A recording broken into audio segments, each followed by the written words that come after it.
The instant torque is amazing. From an actually usable standpoint, it's probably the most fun I've had in, any of my project cars. To best describe it, you'll never miss a yellow light again.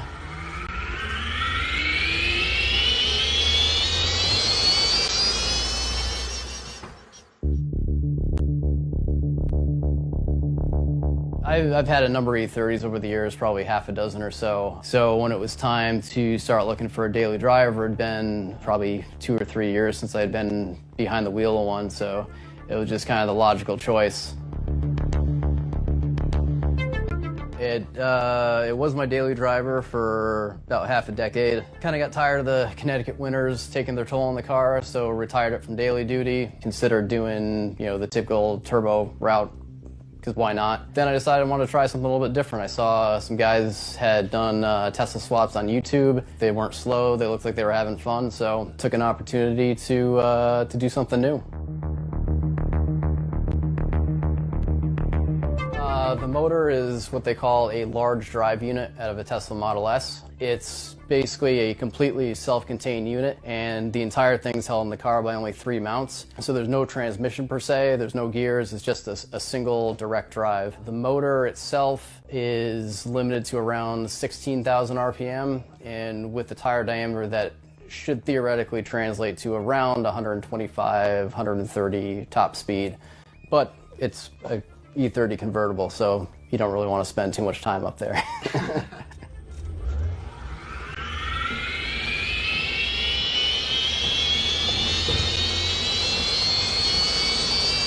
Everybody always talks about electric cars being silent. This motor kind of makes its own sort of spaceship Jetson-y sort of a noise, especially from a low-speed takeoff. You hear it, you know it's there, but it's also quiet enough that, being an almost 30-year-old car, you hear all the creaks and rattles of the dash. You hear little things that you would never notice with just the vibration and background noise of a typical motor.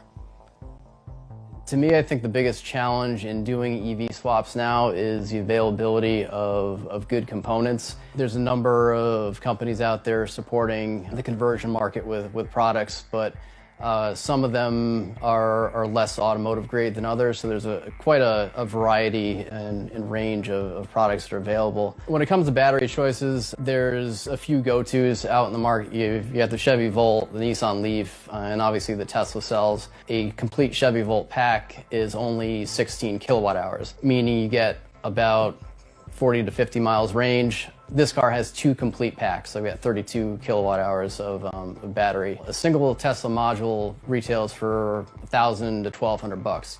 If you want a complete Tesla pack, there's 16 modules. So it gets pretty expensive pretty fast. This car probably has $4,500 worth of battery in it, and at this stage in the game, I'd call that pretty affordable.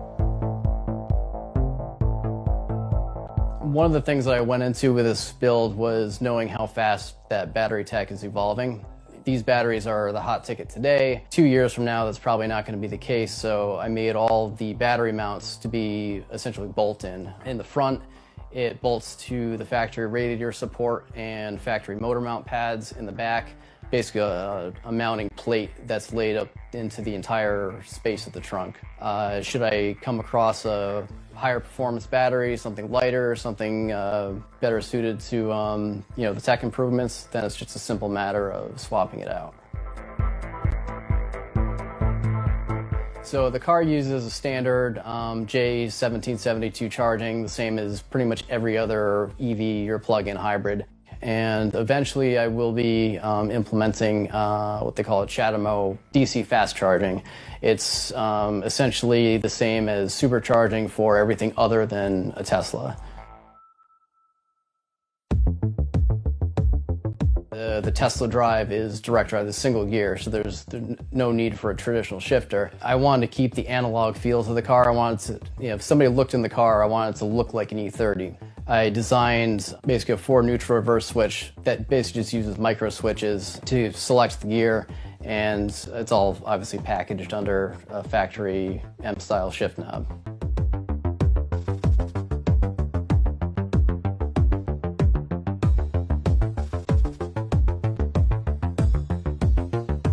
So the car weighs 2,960 pounds. That is 100 pounds lighter than stock.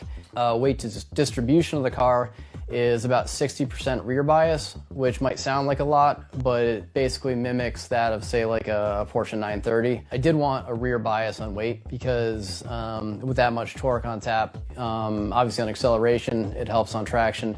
But under braking, the motor can regen brake hard enough to lock up the tires if you're not careful. So in going to transition from throttle to brake, it basically makes the rear brake first and kind of settles the chassis and prevents it from getting squirrely.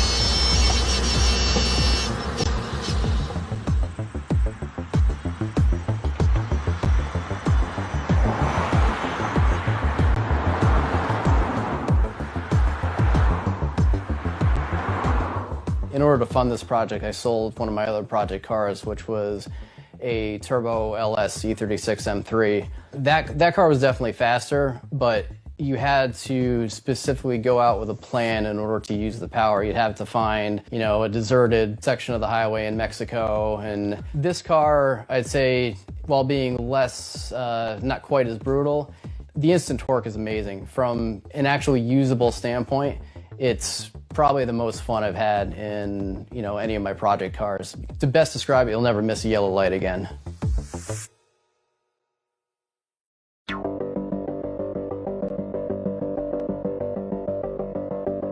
You know, all the automakers are dumping billions of dollars into EV development, and I mean, let's face it, this stuff isn't going away anytime soon.